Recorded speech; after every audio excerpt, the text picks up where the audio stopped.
നമ്മുടെ ഈ പരിപാടിയുടെ അതിഥികൾ, പ്രിയപ്പെട്ട കൂട്ടുകാരെ, സാഹിത്യോത്സവ് പശ്ചാത്തലമായി നമ്മുടെ കൊളത്തൂർ ഡിവിഷൻ്റെ തീമും സമസ്തയുടെ സഞ്ചാരങ്ങളൊക്കെ മുൻനിർത്തിയുള്ള ഒരു ചെറിയ ചർച്ചയാണ് നടക്കുന്നത്. അതിൻ്റെ ഒരു ആദ്യ ഭാഗത്ത് ഇവിടെ നടന്ന ഒരു മത്സരത്തിലെ നമ്മിങ്ങനെ ജഡ്ജ് ചെയ്യുമ്പോൾ വന്ന ഒരു മനോഹരമായൊരു കവിത, ആ കവിത നമ്മുടെ ഈ ചർച്ചയോട് വളരെ ചേർന്ന് നിൽക്കുന്നുവെന്ന് തോന്നി. അത് വായിച്ചുകൊണ്ട് തുടങ്ങാൻ തോന്നുന്നുണ്ട്. അതിൽ കവിതയുടെ വിഷയം ഡീപ്പ് ഫേക്ക് എന്നാണ്. നമുക്കൊക്കെ അറിയുന്നൊരു പദമാണ്. അതിൽ ഈ എഴുതിയ ആൾ നൽകിയിരിക്കുന്ന തലക്കെട്ട് ഫേക്ക് പേഴ്സൺ, എന്നിട്ട് അതിൻ്റെ കൂടെ ബ്രാക്കറ്റിൽ സത്യസന്ധൻ എന്നാണ്. അതിൻ്റെ വരികൾ ഞാനിങ്ങനെ വായിക്കാം. തരമില്ലതാനും. ഹിന്ദി ടീച്ചറുടെ കളഞ്ഞുപോയ പാദസരം കിട്ടിയത് തിരികെ നൽകിയപ്പോഴാണ് സ്കൂൾ അസംബ്ലിയിൽ വെച്ച് ആദ്യമായി അനുമോദിക്കപ്പെട്ടത്. അതവനെ തെല്ലൊന്നുമല്ല സന്തോഷിപ്പിച്ചത്. പാദസരം കിട്ടുമ്പോൾ അവൻ്റെ കൂടെ നജീബും ഷിജുവും പിന്നെ മറ്റു കൂട്ടുകാർ വേറെയും ഉണ്ടായിരുന്നു.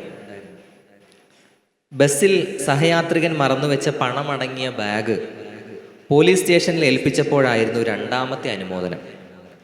ബാഗ് കിട്ടുമ്പോൾ തൊട്ടടുത്തിരിക്കുന്നവരുടെ ശ്രദ്ധ കൂർപ്പിച്ച നോട്ടം അവനും കണ്ടിരുന്നു. സുഹൃത്തിൻ്റെ മകളുടെ കല്യാണത്തിൽ ATM-ഉം പണവും അടങ്ങിയ പേഴ്സ് ഉടമസ്ഥനെ കണ്ടെത്തി ഏൽപ്പിച്ചപ്പോൾ സുഹൃത്തിൻ്റെ വകയായിരുന്നു മൂന്നാമത്തെ അനുമോദനം. ആരും ശ്രദ്ധിക്കുന്നില്ലെന്നറിഞ്ഞിട്ടും അവൻ ചുറ്റുമൊന്ന് നോക്കി. തുറച്ചു നോക്കുന്ന ക്യാമറ കണ്ണുകൾ അയാൾ കൃത്യമായി കണ്ടിരുന്നു. ഇങ്ങനെയൊക്കെ ആണെങ്കിലും ഇപ്പോൾ അയാൾ നിരീക്ഷണ ക്യാമറകളില്ലാത്ത ഒഴിഞ്ഞ ഇടങ്ങൾ നോക്കി ആരെയും ഒപ്പം കൂട്ടാതെ ഒറ്റയ്ക്കാണ് യാത്രകളൊക്കെ. അപ്പോൾ പുതിയ കാലത്ത് ഒരു അന്തരീക്ഷത്തിൽ ഒരുപക്ഷെ നമ്മളെടുത്താണ് ഈ മുഖം മൂടികൾ, ഈ ഒരു ഡിജിറ്റൽ സംവിധാനത്തിൻ്റെ ഉള്ളിൽ നമ്മൾ ജീവിക്കുമ്പോൾ പലപ്പോഴും ഇപ്പോൾ ഉയർന്നു വരുന്ന ഒരു രണ്ട് വാക്കുകളുണ്ട്. ഒന്ന് ഫോമോ, മറ്റൊന്ന് ജോമോ. ഫോമോ എന്ന വാക്ക് നിങ്ങൾക്കൊക്കെ അറിയും. Fear of missing out. നമുക്ക് എന്തൊക്കെയോ കുറവുകളുണ്ട്. ഇപ്പോൾ നമ്മൾ ഇൻസ്റ്റഗ്രാമിൽ കുട്ടികൾ റീല് കാണുന്നു. അപ്പോൾ കൂടെ പഠിക്കുന്ന സുഹൃത്തുക്കൾ യാത്ര പോകുന്നു, അവരുടെ പുതിയ വസ്ത്രങ്ങൾ പ്രദർശിപ്പിക്കുന്നു, അവരുടെ വീട് പ്രദർശിപ്പിക്കുന്നു. അപ്പോൾ മറ്റു കൂട്ടുകാർക്ക് തോന്നുന്നു എനിക്ക് എന്തൊക്കെയോ കുറവുകളുണ്ട്, എനിക്ക് എന്തൊക്കെയോ നഷ്ടങ്ങളുണ്ട്. അതിൻ്റെ ഭയം അവരെ വേട്ടയാടുന്നു.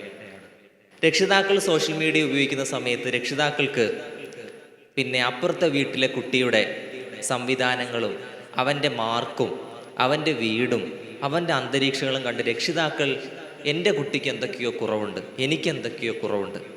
അങ്ങനെ മൊത്തത്തിൽ ഈ ഒരു സ്ക്രീനുകളുടെ ലോകത്ത് ജീവിക്കുന്ന സമയത്ത് നമ്മൾ സ്റ്റാറ്റസ് നോക്കും. നമ്മളിങ്ങനെ സ്റ്റാറ്റസ് നോക്കുന്നു. സ്റ്റാറ്റസ് നോക്കുമ്പോൾ മറ്റുള്ളവരുടെ സ്റ്റാറ്റസുകൾ പലപ്പോഴും നമ്മളിങ്ങനെ കാണുമല്ലേ, ചിരിക്കുന്ന മുഖങ്ങളാണ് പലപ്പോഴും സ്റ്റാറ്റസുകളിൽ വരിക. അപ്പോൾ ഞാൻ ഇന്ന് കുറച്ച് വിഷമത്തിലാണല്ലോ, എനിക്കെന്തോ പ്രശ്നമുണ്ട്.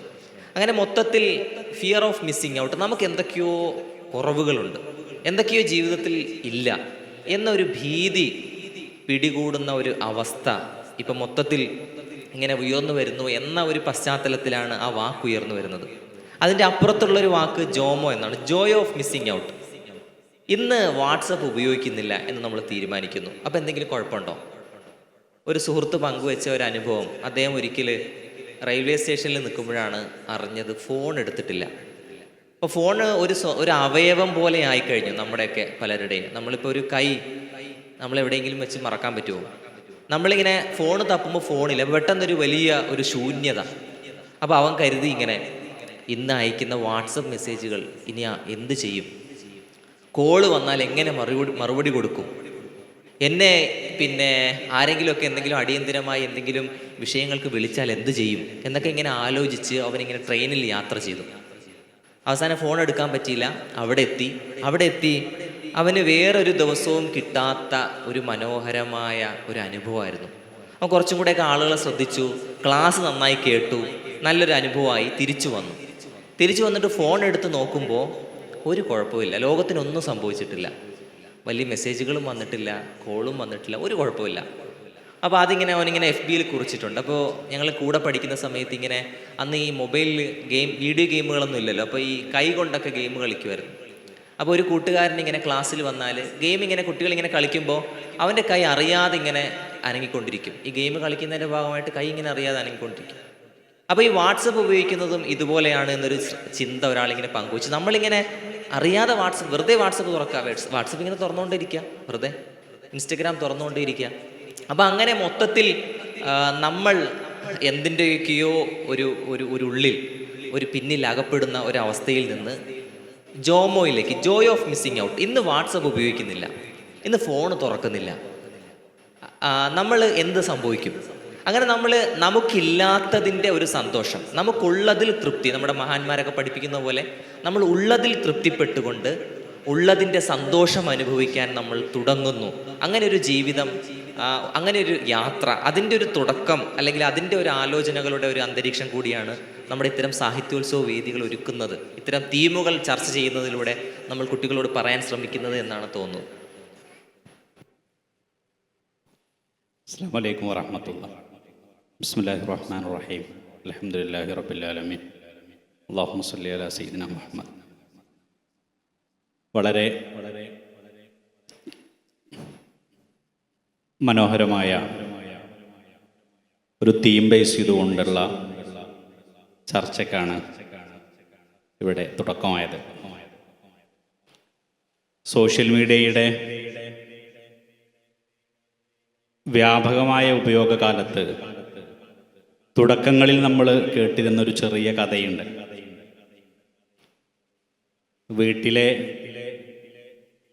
മുകളിലെ നിലയിലെ റൂമിൽ താമസിക്കുന്ന മകൻ അച്ഛൻ്റെ മരണവാർത്ത അറിയുന്നത് തൻ്റെ മൊബൈലിലൂടെയാണ്. താഴെ ഇറങ്ങണമെന്നോ അതുമായി ബന്ധപ്പെട്ട കാര്യങ്ങൾ ചെയ്യണമെന്നോ ആലോചിക്കാതെ ആ വാർത്തയെ തൻ്റെ മൊബൈലിലെ ഡിവൈസിലെ സ്റ്റാറ്റസിലേക്ക് മാറ്റുകയും സ്വസ്ഥമായി വീണ്ടും ഉറക്കത്തിലേക്ക് പോവുകയും ചെയ്ത കഥയായിരുന്നു തുടക്കകാലത്ത്, സോഷ്യൽ മീഡിയയുടെ വ്യാപനത്തിൻ്റെ തുടക്കകാലത്ത് നമ്മൾ കേട്ടിരുന്നത്. സംസാരങ്ങളിൽ വന്നതുപോലെ തന്നെ പുതിയകാല ചെറുപ്പങ്ങൾ, പ്രത്യേകിച്ച് പുതിയ കണക്കുകൾ പ്രകാരം 13-നും 17-നും വയസ്സിനിടയിലുള്ള വിദ്യാർത്ഥികളടങ്ങുന്ന വിഭാഗം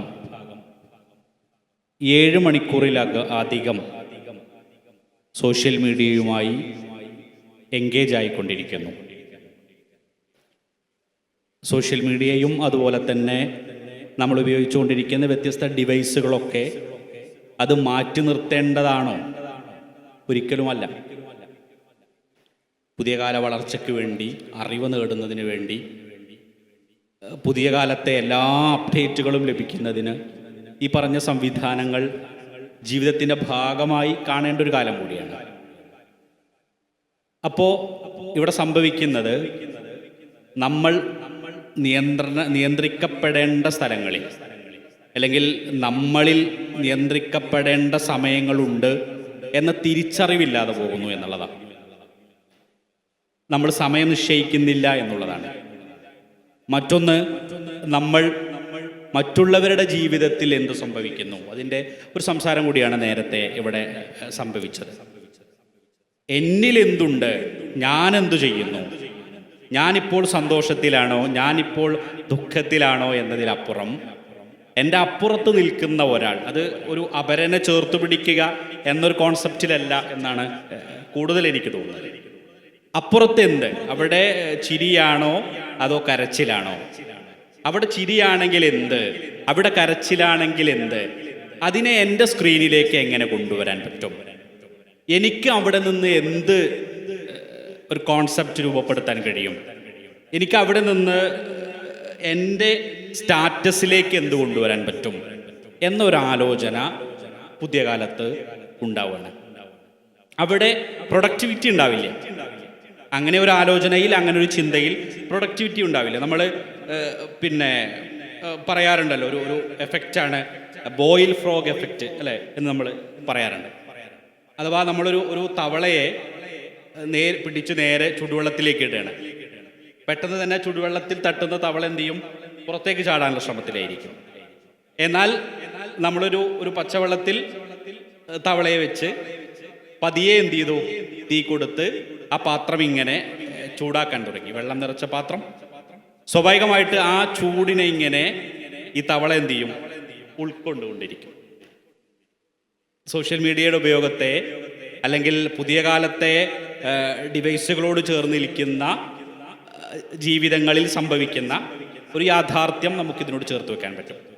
അപ്പോൾ ഇവിടെ നമുക്ക് പുതിയ കാല ചെറുപ്പങ്ങൾ അല്ലെങ്കിൽ പുതിയ സമൂഹം ഈ പറയപ്പെട്ട കാര്യങ്ങൾ നമ്മുടെ അനിവാര്യതയാണ് എന്നും നമുക്ക് അറിവ് നേടാനും നമുക്ക് നമ്മളല്ലാത്ത മനുഷ്യരെ ചേർത്ത് നിർത്താനും നമുക്ക് സമൂഹത്തെ നന്നായി തുറന്ന കണ്ണുകൾ കൊണ്ട് കാണാനൊക്കെയുള്ള വേദിയാണ് ഈ ഡിവൈസുകളിലൂടെ രൂപപ്പെടുത്താൻ കഴിയുക. അതിനുള്ള സംവിധാനങ്ങളാണ് നമ്മളിപ്പോൾ ചർച്ച ചെയ്യുന്ന ഈ ഇരിക്കുന്ന വേദി. സാഹിത്യോത്സവ് പോലെ, സാഹിത്യോത്സവിന് വേദിയൊരുക്കുന്ന SSF പോലെ, മഹത്തായ നമ്മുടെ പ്രസ്ഥാനം പോലെയുള്ള വേദികൾ എന്നുകൂടി ഉൾക്കൊള്ളുകയാണ്. അസ്സലാമു അലൈക്കും വറഹ്മത്തുള്ളാഹി വബറകാതുഹു. ഇപ്പം ഇവിടെ സംസാരിച്ച് വെച്ചതിനെ കണ്ടിന്യൂ ചെയ്തിട്ട് പറയുകയാണെങ്കിൽ, ഈ ഇപ്പോഴത്തെ ഒരു വലിയ പ്രശ്നമായിട്ട് ഇപ്പോൾ ഇവിടെ അവതരിപ്പിച്ചത് സോഷ്യൽ മീഡിയ തന്നെയാണ്. സോഷ്യൽ മീഡിയയിൽ കാണുന്ന ജീവിതമല്ല ശരിക്കുള്ള ജീവിതം. ശരിക്കുള്ള ജീവിതത്തിനേക്കാൾ വളരെ വ്യത്യസ്തമായിട്ടുള്ളൊരു കാര്യമാണ് റിയൽ ലൈഫ് എന്നുള്ളൊരു കാര്യമാണ് മുന്നോട്ട് വയ്ക്കുന്നത്. ഇപ്പം ഞാൻ എപ്പോഴും ആലോചിക്കാറുണ്ട്, ഇപ്പോഴാണല്ലോ സോഷ്യൽ മീഡിയ വന്നത്. ഇപ്പോൾ ഇപ്പോഴത്തെ ഏറ്റവും ലേറ്റസ്റ്റ് ആയിട്ടുള്ള, അല്ലെങ്കിൽ ഏറ്റവും ലേറ്റസ്റ്റ് ഇതെന്ന് ഇവർക്ക് പറയാൻ പറ്റുള്ളൂ, പക്ഷെ നമുക്കൊക്കെ അറിയാം ഇൻസ്റ്റഗ്രാം പ്ലസും ഇൻസ്റ്റഗ്രാമും സ്നാപ്ചാറ്റും വാട്സപ്പൊക്കെ എന്ന് പറഞ്ഞാൽ ഭയങ്കര ലേറ്റസ്റ്റ് ആയിട്ടുള്ള സാധനങ്ങളാണ്. പക്ഷേ ഇപ്പം എനിക്ക് തോന്നുന്നത് ഞാനും സാറൊക്കെ ചിലപ്പോൾ മില്ലേനിയൽസ് ആയിരിക്കും, 90s ആയിരിക്കും. അപ്പം ഞങ്ങളുടെ സമയത്ത് അന്ന് ചർച്ച ചെയ്തിരുന്നത് എന്താണെന്ന് വെച്ചിട്ടുണ്ടെങ്കിൽ, ടെലിവിഷനിൽ കാണുന്ന ജീവിതമല്ല യഥാർത്ഥ ജീവിതം എന്നുള്ളതായിരുന്നു. കാരണം ടെലിവിഷനിൽ ഒരുപാട് പ്രോഗ്രാമുകൾ ഉണ്ടാവും, സിനിമകളുണ്ടാവും, പരസ്യങ്ങളുണ്ടാവും. അപ്പോൾ ആ സോപ്പ് ഉപയോഗിക്കണം, ആ ഡ്രസ്സ് ധരിക്കണം. അപ്പോൾ അതെല്ലാം ശരിക്കും ലൈഫ്. അതിനേക്കാൾ അപ്പുറത്തേക്ക് ഒരു ലൈഫ് ഉണ്ട് എന്നുള്ള ഒരു അന്ന് എപ്പോഴും നമ്മൾ പറയായിരുന്നു. അപ്പം നമുക്ക് അതുകൊണ്ട് തന്നെ TV ഒരു ചെകുത്താൻ പെട്ടിയായിരുന്നു. ഇപ്പം അതിനെക്കാളും വലിയ ചെകുത്താൻ പെട്ടികൾ വന്നപ്പോൾ നമുക്ക് TV വലിയ പ്രസക്തിയില്ല. അപ്പോൾ ഇവിടെ വരെ ഇപ്പോൾ TV ഉണ്ടാവും എന്നുള്ളതാണ് ഒരു റിയാലിറ്റി. അപ്പോൾ ഇനി അതിന് മുമ്പുള്ള തലമുറയോട് ചോദിച്ചിട്ടുണ്ടെങ്കിൽ അവർക്കും ആദ്യം ഉണ്ടായിട്ടുണ്ടാകും. ഇപ്പോൾ ഏറ്റവും സിമ്പിളായിട്ട് പറയുകയാണെങ്കിൽ ഫിക്ഷൻ എന്ന് പറയുന്ന സാധനം, ഫിക്ഷൻ എന്ന് പറയുന്നത് നോവലുകൾ എന്താ ശരിക്കും റിയൽ അല്ലാത്ത സാങ്കല്പിക കഥാപാത്രങ്ങളെ വെച്ച് അവരുടെ കഥ പറഞ്ഞ് മനുഷ്യനെ മയക്കുന്ന കുറേ പുസ്തകങ്ങളാണ്. അപ്പോൾ ഈ പുസ്തകം വായിക്കുന്നതിനെക്കുറിച്ചും നമ്മുടെ ആലിമ്യങ്ങൾക്ക് ആദ്യം ഉണ്ടായിരുന്നു. ഇപ്പോൾ ഫിക്ഷനുകൾ വായിച്ച് അതാണ് ജീവിതം എന്ന് വിചാരിക്കും മനുഷ്യന്മാർ. എന്നിട്ട് അതുപോലെ ജീവിക്കാൻ ശ്രമിക്കും. രാജാക്കന്മാരെ, രാജ്ഞിമാരുടെ കഥകളൊക്കെ കേട്ട് ഇതാണ് ജീവിതം, ഇതല്ലാത്തൊരു ജീവിതം വರ್ತല്ല എന്നുള്ളൊരു കൺസേൺ അന്നും ഉണ്ടായിട്ടുണ്ട്. ചിലപ്പോൾ അതിൻ്റെ മുമ്പ് എനിക്ക് തോന്നുന്നത് ചിലപ്പം ചിത്രങ്ങളായിരിക്കും, അല്ലെങ്കിൽ ചിത്രകലകളായിരിക്കും. ഇപ്പം നമ്മൾ ഹിസ്റ്റോറിക്കൽ പ്ലേസിലേക്കൊക്കെ പോയിട്ടുണ്ടെങ്കിൽ അവിടെ കാണുന്ന കുറേ ചിത്രകലകളുണ്ട്. ആ ചിത്രകലകൾ കാണുമ്പോൾ ഭയങ്കര ഗ്രാൻഡ് ആയിട്ടുള്ള റിച്ച് ലൈഫ് നയിച്ചിരുന്ന ആൾക്കാരാണ്. അപ്പം അന്നത്തെ ആൾക്കാർ ആദ്യം ചിലപ്പോൾ അതായിരിക്കും. അപ്പോൾ ഈ ഒരു ബാക്കിയുള്ളവരുടെ ജീവിതം കണ്ടുകൊണ്ട് അതുപോലെ ജീവിക്കാൻ ശ്രമിക്കുന്നു. അതല്ല റിയൽ ലൈഫ്, റിയലല്ല ശരിക്കും റിയൽ ലൈഫ് എന്നുള്ള ആദ്യം ഇപ്പോഴും ഉണ്ട്, അന്നും ഉണ്ട് എന്നുള്ളതാണ്. ഇനി ഏറ്റവും ചുരുങ്ങിയതിന് ഇപ്പോൾ 10 മനുഷ്യന്മാർ ജീവിക്കുന്ന ലോകമാണെങ്കിലും അയൽവക്കത്തുള്ളവൻ്റെ ജീവിതം അവന് എപ്പോഴും ഒരു കൺസേൺ ആയിരിക്കും. കാരണം അയൽവക്കത്തുള്ള ആൾ ഇന്ന ഡ്രസ്സാണ് ഇടുന്നത്, ആ മക്കൾ ഇങ്ങനെയൊക്കെയാണ്. അപ്പോൾ ഞാനും അതുപോലെ എന്ത് ചെയ്യാൻ ശ്രമിക്കും, അതുപോലെ ചിലപ്പോൾ പ്രിറ്റൻഡ് ചെയ്യാൻ ശ്രമിക്കുന്നുള്ളതാണ്. അപ്പോൾ അന്നും ചിലപ്പോൾ ആൾക്കാർ പറയുന്നുണ്ടാകും അതല്ല ജീവിതം, നിങ്ങൾക്കുള്ളത് കൊണ്ട് മാത്രം ജീവിക്കണമെന്നുള്ള ആ ഒരു കൺസേൺ. അപ്പോൾ പക്ഷേ ശരിക്കും എന്താ സംഭവിച്ചതെന്ന് വെച്ചാൽ, ചിലപ്പം ഇതിനെക്കുറിച്ച് ഇനി ഒരു 10 കൊല്ലം സാഹിത്യോത്സവം കഴിഞ്ഞാൽ അവർ ചർച്ച ചെയ്യുമ്പോൾ വേറെ രീതിയിലായിരിക്കും പറയാം. പക്ഷേ ഇപ്പോൾ നമ്മുടെയൊക്കെ ഒരു ലൈഫിൽ നമ്മൾ ഫേസ് ചെയ്തുകൊണ്ടിരിക്കുന്ന ഒരു കാര്യം, ഈ റീലുകളുടെ അല്ലെങ്കിൽ ഈ ഒരു സ്ക്രീൻ ലൈഫിൻ്റെ അല്ലെങ്കിൽ ബാക്കിയുള്ളവരുടെ ജീവിതം നമ്മുടെ മുമ്പിൽ വരുന്നതിൻ്റെ പേസ് കൂടിയിട്ടുണ്ട്, സ്പീഡ് കൂടിയിട്ടുണ്ട്. നമ്മൾ പലതും കണ്ടുകൊണ്ടേയിരിക്കുകയാണ്.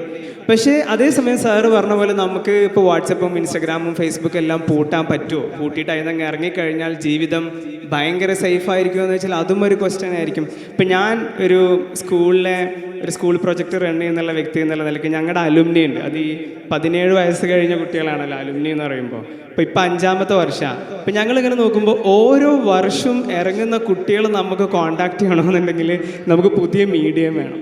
ഇപ്പം നമ്മൾ ആദ്യമൊക്കെ വാട്സപ്പ് ഗ്രൂപ്പ് ഉണ്ടാക്കി. പക്ഷേ ഈ ഒരു 2 വർഷത്തിൽ ഇറങ്ങിയ കുട്ടികളൊന്നും വാട്സപ്പ് ഗ്രൂപ്പിലൊരില്ല.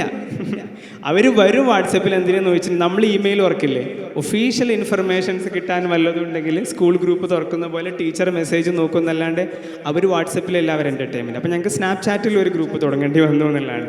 അപ്പോൾ അതേസമയം ഒരു റിസർച്ച് സ്കോളർ എന്നുള്ള നിലയ്ക്ക് എനിക്ക് എൻ്റെ പ്രൊഫസറെ കോൺടാക്ട് ചെയ്യണമെന്ന് എനിക്ക് ഇമെയിൽ വേണം. എൻ്റെ കൊളീഗ്സിനെ കോൺടാക്ട് ചെയ്യണമെങ്കിൽ എനിക്ക് ലിങ്ക്ഡിനിൽ ഞാൻ പ്രസൻറ്റ് ആയിരിക്കണം എപ്പോഴും. ഇതേപോലെ തന്നെ എനിക്ക് എൻ്റെ നാട്ടിലെ കാര്യങ്ങളായിരുന്നു ഞാൻ ഫേസ്ബുക്കിൽ കയറിയിരിക്കണം. കാരണം ഞങ്ങളൊരു അങ്കിൾ അമ്മാവൻ വൈബ്സ് ഉള്ള ആൾക്കാരുടെ ഒക്കെ ഒരു കൺസേൺ അറിയണമെന്നുണ്ടെങ്കിൽ ഫേസ്ബുക്കിൽ കയറിയേ മതിയാവും. ഈ പിള്ളേരുടെ ഒരു ലൈഫ് അറിയണമെന്നുണ്ടെങ്കിൽ നമ്മൾ ഇൻസ്റ്റാഗ്രാമിലും ഇൻസ്റ്റാ പ്ലസിലൊക്കെ കയറി നോക്കണം. പിന്നെ ഇതൊന്നും ഇല്ലാത്ത ഒരു ലോകം സ്നാപ്ചാറ്റിലും കിടക്കുന്നുണ്ട് എന്നുള്ളതാണ്. അതേസമയം എനിക്കിതെല്ലാം ഒഴിവാക്കാൻ പറ്റുമോ എന്ന് ചോദിച്ചു കഴിഞ്ഞിട്ടുണ്ടെങ്കിൽ ഇപ്പോഴത്തെ ഈ ടെക്നോളജീൻ്റെ ഏറ്റവും വലിയ പ്രശ്നം എന്താണെന്ന് വെച്ചിട്ടുണ്ടെങ്കിൽ ടെക്നോ സൊല്യൂഷൻസ് എന്ന് വിളിക്കും ഫിലോസഫിയിൽ. ടെക്നോളജി എല്ലാത്തിനും സൊല്യൂഷൻ പറഞ്ഞുതരും. പക്ഷേ ടെക്നോളജി തന്നെ ഒരു പുതിയൊരു പ്രശ്നം ഉണ്ടാക്കുകയും ചെയ്യും. ഇപ്പോൾ ഫേസ്ബുക്ക് നമുക്ക് തന്നപ്പോൾ തോന്നി ഫേസ്ബുക്ക് പോരാ, അപ്പോൾ നമുക്ക് ഇൻസ്റ്റഗ്രാം വന്നു. അപ്പോൾ നമുക്ക് തോന്നി അതല്ല, മുമ്പുള്ള ടെക്സ്റ്റ് മെസ്സേജിനേക്കാൾ നല്ലത് വാട്സപ്പ്. അപ്പോൾ വാട്സപ്പ് വന്നു. ഇങ്ങനെ ഓരോ പ്രശ്നം അവർ സോൾവ് ചെയ്ത് തരും. പക്ഷേ ഒരു പുതിയ പ്രശ്നം ഉണ്ടാക്കിയിട്ട് അതിനൊരു സൊല്യൂഷൻ അവർ തരുന്നില്ലാണ്. അപ്പോൾ ഈ ഇത്രയും അബണ്ടൻസ് ആയിട്ടുള്ള അല്ലെങ്കിൽ ഒരുപാട് നമ്പർ ഓഫ് പ്ലാറ്റ്ഫോമുകൾ നമ്മുടെ മുമ്പിൽ നിൽക്കുമ്പോൾ നമുക്ക് ഇതെല്ലാം ഉപയോഗിക്കേണ്ടി വരുന്നു എന്നുള്ളതാണ് ഒരു റിയാലിറ്റി. കാരണം എന്നെ സംബന്ധിച്ചിടത്തോളം ഇപ്പോൾ ഒരു 15 വർഷം ബാക്കോട്ട് പോവുകയാണെങ്കിൽ എനിക്ക് എൻ്റെ ഉപ്പാനോടുള്ള അല്ലെങ്കിൽ എനിക്ക് എൻ്റെ ഫ്രണ്ട്സിനോടുള്ള കണക്ഷൻ കീപ്പ് ചെയ്യാൻ ചിലപ്പം ഒരൊറ്റ ലാൻഡ് ഫോണിലെ കോള് മതിയാവും ഒരു 10 ദിവസം കൂടുമ്പോൾ അല്ലെങ്കിൽ ഒരു മാസത്തിൽ. ഇനിയിപ്പോൾ ഗൾഫിലൊക്കെ ഉള്ള ആൾക്കാരെ നമ്മൾ തന്നെ കണ്ടിട്ടുണ്ടാവും 6 മാസത്തിൽ ഒരു കത്ത് മതി. ആ കത്തിലൂടെ തന്നെ ആ ഉപ്പയും മോനും ഭാര്യയും ഭർത്താവും അല്ലെങ്കിൽ സഹോദരങ്ങളും തമ്മിലുള്ള റിലേഷൻഷിപ്പ് അവിടെ സ്റ്റേബിളാണ്. അത് ഭയങ്കര സ്ട്രെങ്ത് ഉണ്ടായിരിക്കും ഒരൊറ്റ കത്തിലൂടെ അല്ലെങ്കിൽ ഒരൊറ്റ ഫോൺ കോളിലൂടെ. പിന്നെ നമുക്ക് ലാൻഡ് ഫോൺ വന്നു, അപ്പോൾ 10 ദിവസം കൂടുമ്പോഴെങ്കിലും വിളിക്കണം. പിന്നെ നമുക്ക് ഫീച്ചർ ഫോൺ വന്നു, ഫീച്ചർ ഫോൺ ആകുമ്പോൾ നമ്മൾ ഫോൺ ചെയ്തിരിക്കണം, ടെക്സ്റ്റ് മെസ്സേജ് അയക്കണം. പിന്നെ വാട്സപ്പ് വന്നു, അപ്പോൾ വീഡിയോ കോൾ ചെയ്തിരിക്കണം.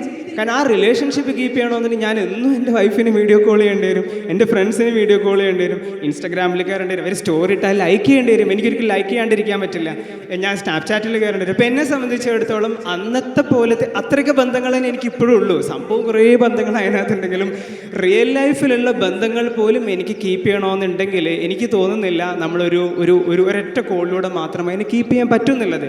അവൻ്റെ എല്ലാ അപ്ഡേറ്റും എനിക്ക് അറിഞ്ഞേ മതിയാവും, എന്നാലേ എനിക്കതിനകത്ത് നിൽക്കാൻ പറ്റുമെന്നുള്ളൊരു പ്രഷർ പ്രത്യേകിച്ചും നമുക്ക് പിന്നെ മാനേജ്. പക്ഷേ ജെൻസി ഞാൻ മനസ്സിലാക്കിയെടുത്തോളം അവർക്ക് ആ പ്രഷർ ഭയങ്കരമായിട്ടുണ്ട്. കാരണം മറ്റേ ഞാൻ അറിഞ്ഞില്ല, അപ്ഡേറ്റ്സ് എനിക്ക് കിട്ടിയില്ല, അവർ ഫിയർ ഓഫ് മിസ്സിങ് ഔട്ട് ഭയങ്കരമായിട്ട് വരുന്ന ഒരു ജനറേഷനായിട്ട് അവർ മാറിയിട്ടുണ്ട്. നമ്മൾ ഓൾറെഡി മിസ് ഔട്ടാണ് പല കാര്യങ്ങളിൽ നിന്നും അവരുടെ ലൈഫിൽ നിന്നും. പക്ഷേ അവർക്ക് അതിനേക്കാൾ വലിയ കൺസേൺ ഉണ്ട് എന്നുള്ളതാണ്. അപ്പോൾ നമുക്ക് ടെക്നോളജി ഫെസിലിറ്റി കൂടും തോറും എന്ത് സംഭവിക്കുന്നു വെച്ചിട്ടുണ്ടെങ്കിൽ അതിൻ്റെ ഒരു സൈഡ് എഫക്റ്റാണ്, അല്ലെങ്കിൽ അതിൻ്റെ ഒരു ഓപ്പോസിറ്റ് എഫക്റ്റാണ് മനുഷ്യൻ്റെ എക്സ്പെക്റ്റേഷൻസ് കൂടിക്കൊണ്ടേയിരിക്കുന്നില്ല. ടെക്നോളജി വളരും, പക്ഷെ അപ്പം ഞാൻ സാറടുത്ത് പ്രതീക്ഷിക്കുന്ന കാര്യങ്ങൾ പണ്ടത്തെ പോലെ ഒരു ലെറ്റർ മാത്രം എനിക്ക് പോരാ, എന്നെ സാർ എന്നും വിളിച്ചിരിക്കണം അല്ലെങ്കിൽ എല്ലാം എന്നെ അറിഞ്ഞിരിക്കണം എന്നുള്ള ആ ഒരു പ്രഷർ വേറൊരു സൈഡിൽ നിന്ന് കൂടും. ഇപ്പോൾ ടെക്നോളജിക്ക് ചെയ്യാൻ പറ്റാത്തൊരു സാധനം എന്താണെന്ന് വെച്ചാൽ ടെക്നോളജി എല്ലാത്തിനും സൊല്യൂഷൻസ് പറഞ്ഞുതരും. പക്ഷേ ടെക്നോളജിക്ക് നേരത്തെ സാറ് പറഞ്ഞ പോലെ ഇതിനെ മാനേജ് ചെയ്യാൻ നിങ്ങൾക്ക് പഠിപ്പിച്ചു തരാൻ പറ്റില്ല. നിങ്ങളുടെ ലൈഫ് എങ്ങനെ മാനേജ് ചെയ്യണം, നിങ്ങളുടെ ടൈം എങ്ങനെ മാനേജ് ചെയ്യണം, നിങ്ങളുടെ റിലേഷൻഷിപ്പ് എങ്ങനെ മാനേജ് ചെയ്യണം എന്നുള്ള ആ ഒരു മനുഷ്യന് വേണ്ട സജഷന് തരാൻ ഒരിക്കലും ടെക്നോളജിക്ക് പറ്റില്ല. പക്ഷേ ടെക്നോളജിക്ക് ലോകത്തിൽ ബാക്കിയുള്ള എല്ലാ പ്രശ്നങ്ങൾക്കും പരിഹാരം കാണിച്ചു തരാൻ പറ്റും. അത് പരിഹാരമാകില്ല എന്നുള്ളത് തീരുമാനിക്കുന്നത് എൻ്റെ മുമ്പിലിരിക്കുന്ന നിങ്ങളാണെന്നുള്ളതാണ് ഞാൻ മനസ്സിലാക്കിയിരിക്കുന്ന ഒരു വസ്തുത. നമ്മൾ ഈ വിഷയത്തിൻ്റെ ഒരു തുടർച്ചയിലേക്ക് പോകുമ്പോൾ ശരിക്കും നമ്മുടെ സാഹിത്യോത്സവങ്ങളിലൂടെ ഇപ്പോൾ ഈ പറഞ്ഞ പോലുള്ള ഒരുപാട് എന്തൊക്കെയോ കുറവുകളുണ്ട്, എന്തൊക്കെയോ ഭയങ്ങൾ നമ്മെ വേട്ടയാടുന്നു എന്നൊക്കെയുള്ള ചിന്തകൾ വരുമ്പോൾ നമുക്ക് നമ്മുടെ ഇത്തരം ശ്രമങ്ങൾ സംഘടനയിലൂടെ അല്ലെങ്കിൽ സാഹിത്യോത്സവങ്ങളിലൂടെ കിട്ടുന്ന ഒരു സാമൂഹികത എന്ന മനോഹരമായ ഒരു അനുഭവമുണ്ട്. ഒരു കുട്ടിയുടെ കഥ ഇങ്ങനെ അടുത്ത് വായിക്കാനിടയായ കുട്ടി പിന്നെ വീട്ടിലിരിക്കുന്ന സമയത്ത് അച്ഛനും അമ്മയും മുഴുവനും പിന്നെ സോഷ്യൽ മീഡിയയിലും അതുപോലെ അവരുടെ ജോലി തിരക്കുകളിലുമാണ്. ഇവ ഇങ്ങനെ ശ്രദ്ധിക്കാൻ തുടങ്ങി, ഇവന് സമയം കിട്ടുന്നില്ല. അപ്പോൾ ഇങ്ങനെ ശ്രദ്ധിക്കാൻ തുടങ്ങിയപ്പോൾ അച്ഛൻ ഇങ്ങനെ ഫോണിലൂടെ പറയുന്നുണ്ട്, ഇതുപോലെ എൻ്റെ 1 മണിക്കൂറിന് ഇത്ര രൂപ കിട്ടണം എനിക്ക്, എന്നാലേ എനിക്ക് വരാൻ പറ്റൂ. മറുവശത്ത് അവൻ അമ്മയുടെ ഇതിൽ പോകുമ്പോൾ അമ്മ ഇങ്ങനെ ക്ലാസ് എടുക്കുന്നുണ്ട്, പൈസയെ പറ്റി പറയുന്നു. അങ്ങനെ ഇവനിങ്ങനെ അവൻ്റെ പിന്നെ മുതിർന്ന ആളുകളിൽ നിന്ന്, അവൻ്റെ അച്ഛനിൽ നിന്നും അമ്മയുടെ അമ്മയിൽ നിന്നൊക്കെ അവരിങ്ങനെ ഇടയ്ക്ക് ചെറിയ പൈസയൊക്കെ അവിടെ ഇവിടെയൊക്കെ അലക്ഷ്യമായി വെക്കുമ്പോൾ ആ പൈസ ഇവൻ എടുത്തു വെച്ച് ഒരു ചെറിയ തുകയാക്കിയിട്ട് അവൻ അച്ഛൻ്റെയും അമ്മയുടെയും അടുത്ത് പോയിട്ട് ഇത് 100 രൂപയുണ്ട്, എനിക്ക് 1 മണിക്കൂർ സമയം തരുമോ നിങ്ങളോട് മിണ്ടാൻ എന്ന് ചോദിക്കുന്ന ഒരു കഥയുണ്ട്. അപ്പോൾ ഇപ്പോൾ അടുത്ത് വായിക്കാനിടയിൽ ചൈനയിലൊരു ആപ്പ് പ്രവർത്തിക്കുന്നുണ്ട്. അതായത് ആപ്പിൻ്റെ പേര് ആർ യു ഡെഡ് എന്നാണ്. പ്രായമായ കുറേ ആളുകൾ ജീവിച്ചിരിക്കുന്നു. അപ്പോൾ അവരുപയോഗിക്കുന്ന ഒരു ആപ്പാണ് ആർ യു ഡെഡ് എന്നാണ് ആപ്പിൻ്റെ പേര്. അവർ ഇടയ്ക്കിടയ്ക്ക് ഇങ്ങനെ അത് പിന്നെ പുതുക്കിക്കൊണ്ടിരിക്കില്ല, ഞാൻ മരിച്ചിട്ടില്ല, ഞാൻ ജീവിച്ചിരിക്കുന്നുണ്ട്. നേരത്തെ സാർ പറഞ്ഞ പോലെ മകൻ അച്ഛൻ മരിച്ചിട്ട് താഴേക്ക് വരാത്ത, അതൊക്കെ നമ്മൾ ഒരു സമയത്ത് വളരെ അതിശയോക്തിപരമായി പറയുന്ന കഥകളായിരുന്നു. പക്ഷേ ഇപ്പോൾ ഈ ഒരു സാമൂഹികത എന്നുള്ള അനുഭവം ഇപ്പം നമ്മൾ പുതിയ ഗവൺമെൻറ് ഈ വയോജനങ്ങൾക്ക് വേണ്ടിയൊക്കെയുള്ള പുതിയ പദ്ധതികൾക്ക് ആവിഷ്കരിക്കുന്നു. അപ്പോൾ നമ്മൾ അനുഭവിക്കുന്ന ഈ ഒരു വലിയ ശൂന്യത, ഇപ്പം നേരത്തെ ഉസ്താദ് പറഞ്ഞ പോലെ ഈ തലമുറകൾ തമ്മിലുള്ള വലിയ മൗനങ്ങൾ സൃഷ്ടിക്കുന്നുണ്ട്. ഇപ്പോൾ എന്താണ് പിന്നെ ഉപ്പയോട് പറയേണ്ടത്, എന്താണ് അല്ലേ ജെൻസിയുടെ ഭാഷ, ആ ഭാഷയോട് കമ്മ്യൂണിക്കേറ്റ് ചെയ്യാൻ പഴയ തലമുറയ്ക്ക് സാധിക്കുന്നുണ്ടോ? പിന്നെ നമ്മൾ ഈ FB ഉപയോഗിക്കുന്നു, അതിലകത്ത് അമ്മാവന്മാരാണ്. ഇപ്പോൾ ജെൻസി എന്താണ്, ഈ പുതിയ കുട്ടികൾ എന്താണ് ഉപയോഗിക്കുന്നത്? ഇപ്പോൾ അടുത്ത് ഒരു ചർച്ചയിൽ ഇങ്ങനെ കേട്ടൊരു കാര്യം, ഒരു സാർ പറയുകയാണ്, അതായത് പഴയ കാലത്ത് ഇപ്പോൾ ഒരാൾ ഒരു മൊബൈൽ ഉപയോഗിച്ചുകൊണ്ടിരിക്കുന്നു, ഒരു മോൻ ഒരു ക്രിക്കറ്റ് കളി കാണുന്നു. അപ്പോൾ അവൻ്റെ അച്ഛന് മനസ്സിലാകും ഇവൻ ഒരു ക്രിക്കറ്റ് കളി കാണുകയാണ്, ഇതാണ് കാണുന്നത് എന്ന്. എന്നാൽ പുതിയൊരു തലമുറയിലെ ഒരു ജെൻസി കുട്ടി ഒരു ഫോൺ ഉപയോഗിക്കുന്ന സമയത്ത് പുതിയ ഒരു പിതാവിന് അവൻ എന്താണ് ചെയ്യുന്നത് എന്ന് മനസ്സിലാകുന്നുണ്ടോ? അപ്പോൾ ഇങ്ങനെയുള്ള വലിയ വിടവുകൾ നമ്മുടെ ഇടയിൽ സൗഹൃദങ്ങളിൽ, അതുപോലെ സംസാരങ്ങളിൽ, അനുഭവങ്ങളിൽ, ചിന്തകളിൽ സംഭവിക്കുന്ന ഇത്തരം ശൂന്യതകളെ നികത്താൻ നമ്മൾ സാഹിത്യോത്സവങ്ങളിൽ ഇപ്പോൾ നോക്കൂ, നമ്മൾ ഈ കഥാരചനയ്ക്ക് വിഷയം കൊടുത്തു, നേരത്തെ ഡീപ്പ് ഫേക്ക് എന്ന വിഷയം കൊടുത്തു. ഒരു കഥാരചനയുടെ വിഷയം സൗഹൃദം എന്നായിരുന്നു. അപ്പോൾ സൗഹൃദത്തെ പറ്റി ആലോചിക്കാൻ പറയുന്നു. അതുപോലെ പുസ്തകങ്ങൾ കയ്യിൽ വെച്ച് കൊടുക്കുന്നു. നമ്മളിപ്പോൾ ബുക്ക് ടെസ്റ്റുകളുണ്ടല്ലേ, അപ്പോൾ ഈ സാഹിത്യോത്സവം 3-4 മാസങ്ങൾ ഇങ്ങനെ നടക്കുമ്പോൾ എത്ര പുസ്തകങ്ങളിലൂടെയാണ് ഒരു കുട്ടി കടന്നു പോകുന്നത് ബുക്ക് ടെസ്റ്റ് നടത്തുമ്പോൾ. അപ്പോൾ അങ്ങനെ ഇവിടെ പാടുന്നു, പറയുന്നു, അവരൊരുമിച്ചിരുന്ന് ഭക്ഷണം കഴിക്കുന്നു. അങ്ങനെ നമുക്ക് ഇങ്ങനെ മിസ്സാവുന്ന ഈ അടിത്തട്ടിലെ ഈ സാമൂഹികത എന്ന അനുഭവം. പണ്ടൊക്കെ ഇങ്ങനെ പറയായിരുന്നല്ലേ, നമ്മൾ ഈ ഉപ്പ് വാങ്ങാൻ വേണ്ടി അപ്പുറത്തെ വീട്ടിൽ പോകും, പഞ്ചസാര കൊടുക്കാൻ വേണ്ടി പോകും. ചിലപ്പോൾ അടുക്കളയിൽ ചോദിക്കാതെ തന്നെ നമ്മളിങ്ങനെ പോയിട്ട് സംസാരിച്ചു കൊണ്ടിരിക്കുന്നതിനിടയിൽ തന്നെ നമുക്ക് വേണ്ടത് അവരിങ്ങനെ എടുത്തുകൊണ്ട് പോകും. അപ്പോൾ കുറച്ചും കൂടെ ശക്തരായിരുന്നു നമ്മളെപ്പറ്റി ആലോചിക്കാൻ, നമുക്ക് വേണ്ടി ചിന്തിക്കാൻ, നമുക്ക് വേണ്ടി വേദനിക്കാൻ കുറച്ചും കൂടെ ശക്തരായിരുന്നു നമ്മൾ. പക്ഷേ ഇപ്പോൾ നമ്മൾ എല്ലാം ഉണ്ട് എന്ന് പറയുമ്പോഴും നമുക്ക് എന്തൊക്കെയോ കുറവുകളുണ്ടോ? അപ്പോൾ ഈ സാമൂഹികത എന്ന മനോഹരമായ അനുഭവത്തെ വിളക്കി ചേർക്കാൻ വേണ്ടി പുതിയ തലമുറയെ, ആ ശൂന്യതയെ നികത്താനാണ് നമ്മൾ ഈ സാഹിത്യോത്സവങ്ങളിലൂടെയൊക്കെ ശ്രമിക്കുന്നത് എന്നാണ് തോന്നിയിട്ടുള്ളത്. നമ്മുടെ സംസാരത്തിൻ്റെ ഒരു രണ്ടാം തലത്തിലേക്ക് പോകാൻ തോന്നുന്നുണ്ട്. ഉസ്താദ് സൂചിപ്പിച്ചതുപോലെ തന്നെ സാഹിത്യോത്സവൻ്റെ ഒരു ഇടം പറയാതെ പോകാൻ കഴിയില്ലല്ലോ. ഇപ്പോൾ ഈ ഒരു ഏകദേശം 2 മാസം മുതൽ 3 മാസം വരെയുള്ള സാഹിത്യോത്സവൻ്റെ ഒരു കാലം തന്നെ, അവിടെ നമ്മളിപ്പോൾ നേരത്തെ സംസാരിച്ചു വെച്ചതിൻ്റെ തുടർച്ച നമ്മൾ ഉപയോഗിച്ചുകൊണ്ടിരിക്കുന്ന ഡിവൈസുകളാകാം, വ്യത്യസ്തമായ മീഡിയകളാകാം, അതിനെയൊക്കെ നമ്മൾ ഒന്നുകൂടി ഗൗരവത്തിൽ ഉപയോഗിക്കാനുള്ള ഒരു സമയമായിട്ട് സാഹിത്യോത്സവ കാലത്തെ കാണുന്നു. അത് പ്രധാനമായി വായിക്കുകയാണ്. ആദരണീയരായിരുന്ന MA ഉസ്താദിൻ്റെ ഒരു പ്രധാനമായിട്ടുള്ള സംസാര ഭാഗമായിരുന്നു നമ്മുടെ സമൂഹത്തിൻ്റെ നിർമ്മാണത്തിന് വേണ്ടി, പ്രൊഡക്ടിവിറ്റിക്ക് വേണ്ടി നമ്മുടെ സമ്പത്തിനെ ചെലവഴിക്കേണ്ടത് അറിവ് നേടാനുള്ള സൗകര്യങ്ങൾ ഒരുക്കാൻ വേണ്ടിയാണ് എന്നുള്ളത്. നമ്മുടെ നാടിൻ്റെ വികസനത്തിന് വേണ്ടി പാലവും റോഡും മറ്റു സംവിധാനങ്ങളൊക്കെ കെട്ടിപ്പടുക്കുന്നതിനേക്കാൾ ഏറ്റവും പ്രധാനമായി നമ്മൾ പണം നിക്ഷേപിക്കേണ്ടത് അറിവ് കൊടുക്കാൻ, മക്കളിൽ, പുതിയ തലമുറയിൽ അറിവ് കൊടുക്കാനുള്ള സംവിധാനങ്ങൾ വികസിപ്പിക്കാനാണ് എന്ന് ഉസ്താദ് പറയുമായിരുന്നു എന്ന് നമ്മളൊക്കെ കേട്ടിട്ടുണ്ടാകും. അപ്പോൾ നമ്മുടെ സമൂഹത്തിനിടയിൽ, പ്രത്യേകിച്ച് നമ്മുടെ പണ്ഡിത നേതൃത്വം SSFൻ്റെ സാഹിത്യോത്സവം പോലെയുള്ള സംവിധാനങ്ങളൊക്കെ ഒരുക്കുന്നത് ഗൗരവത്തോടുകൂടി നമ്മുടെ എല്ലാവിധ സമ്പർക്കങ്ങളെയും കാണാനുള്ളൊരു കാലമായി സാഹിത്യോത്സവ കാലത്ത് നമുക്ക് പറയാൻ കഴിയും. അത് ഏറ്റവും പ്രധാനമായി വായന തന്നെയാണ്. അതുപോലെ തന്നെ അറിവ് നേടാനുള്ള മറ്റു സംവിധാനങ്ങൾ ഒരുക്കുക എന്നുള്ളതാണ്. സാമൂഹീകരണം നമ്മൾ ചേർത്ത് വെച്ച് പറഞ്ഞല്ലോ. ഇപ്പോൾ വിശപ്പിനെക്കുറിച്ച്, അതല്ലെങ്കിൽ സ്നേഹത്തെക്കുറിച്ച്, സൗഹൃദത്തെക്കുറിച്ചൊക്കെ നമ്മൾ കഥയും കവിതയും ഒക്കെ നമ്മൾ വിഷയങ്ങൾ കൊടുക്കണം. AI കവിതയാണ് സാഹിത്യോത്സവിലെ പുതുമയുള്ള ഭാഗമായി നമുക്ക് കാണാൻ കഴിയുക. അതുപോലെ തന്നെ വ്യത്യസ്തമായ പോഡ്കാസ്റ്റുകൾ രൂപപ്പെടുത്താൻ, വലിയ വിഷനോടുകൂടി തന്നെ പ്രൊജക്റ്റുകൾ രൂപപ്പെടുത്താൻ സാഹിത്യോത്സവത്തിലൂടെ പറയാണ്. കേവലം നമ്മൾ ഏതെങ്കിലും ഒരു ഭാഗം കവർ ചെയ്തു പോകുന്ന പ്രൊജക്റ്റുകളല്ല, വലിയ വിഷൻ രൂപപ്പെടുത്തിയിട്ട് ചെറിയ പ്രായത്തിൽ തന്നെ മക്കൾക്ക് അവരുടെ ജീവിതവുമായി, അവരുടെ ഭാവിയെക്കുറിച്ചുള്ള മിഷനും വിഷനും രൂപപ്പെടുത്താൻ അവർക്ക് കഴിയണം. അതിനുവേണ്ടിയുള്ള പ്രൊജക്റ്റുകൾ സാഹിത്യോത്സവത്തിലൂടെ നൽകുകയാണ്. അപ്പോൾ ഏകദേശം 2 മുതൽ 3 മാസം വരെയുള്ള സമയങ്ങളിൽ കുട്ടികൾ കുറേയേറെ വായിക്കാൻ ശ്രമിക്കുന്നു, കൂടുതൽ പുസ്തകങ്ങൾ തിരയുന്നു. അവർക്ക് അവൈലബിളായ ഡിജിറ്റൽ വായനകൾ കൂടിയാകാം. അവർ വായിക്കാനുള്ള സമയം കണ്ടെത്തുന്നു, പുസ്തകങ്ങൾ തേടി പിടിക്കുന്നു. അതിലപ്പുറം സൗഹൃദങ്ങൾക്ക് വലിയൊരിടം കൂടി സാഹിത്യോത്സവ വേദിയിലുണ്ട്.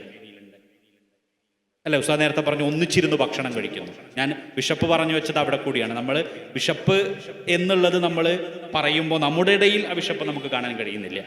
നമ്മുടെ രാജ്യത്ത് തന്നെ മറ്റു സംസ്ഥാനങ്ങളിലേക്ക് പോകുമ്പോൾ ഇപ്പോഴും ഭക്ഷണത്തിന് വേണ്ടി വരി നിൽക്കുന്ന കുട്ടികളെ നമ്മൾ കാണുകയാണ്. വസ്ത്രവുമായി വരുന്ന വാഹനത്തെ കാത്തിരിക്കുന്ന കുട്ടികളെ നമ്മൾ കാണുകയാണ്. നിറമുള്ള പേനയും പെൻസിലുമായി വരുന്ന വാഹനങ്ങളെ കാത്തിരിക്കുന്ന കുട്ടികളെയും രക്ഷിതാക്കളെയും നമ്മൾ കാണുകയാണ്. വർണ്ണങ്ങൾ നിറച്ച ചുമരുള്ള വിദ്യാലയങ്ങൾ കാണാൻ വേണ്ടി കുട്ടികൾ കാത്തു നിൽക്കുകയാണ്. അപ്പോൾ ഇങ്ങനെയൊക്കെ നമ്മുടെ നാട്ടിൽ ഇനിയും ആവശ്യങ്ങൾ നിറവേറാനുണ്ട്. നമ്മുടെ നാടിന് വേണ്ടി ഇനിയും കുറേ കാര്യങ്ങൾ ചെയ്തു കൊടുക്കാനുണ്ട്. അങ്ങനെ നമ്മുടെ നാടിനെ പുരോഗമിപ്പിക്കുന്നതിൽ അല്ലെങ്കിൽ വികസിപ്പിക്കുന്നതിൽ ചെറുപ്പങ്ങൾക്ക്, യൂത്തിന്, അതുപോലെ നിലവിലെ തലമുറക്കൊക്കെ കൂടുതൽ കാര്യങ്ങൾ ചെയ്യാനുണ്ട് എന്നുകൂടി സാഹിത്യോത്സവങ്ങൾ ഇപ്പോൾ നേരത്തെ പറഞ്ഞ കവിതയാണെങ്കിലും കഥയാണെങ്കിലും പ്രസംഗമാണെങ്കിലും പാട്ടാണെങ്കിലും ഒക്കെ അവിടെ നൽകുന്ന വിഷയങ്ങളിൽ കൂടെ അവർക്ക് തുറവി ഉണ്ടാക്കുന്നത്. വിശപ്പ് പറഞ്ഞത് അവിടെയാണ്. വിശക്കുന്നവരുണ്ട് എന്ന് മക്കളിലേക്കൊരു ഓർമ്മപ്പെടുത്തലാണ്.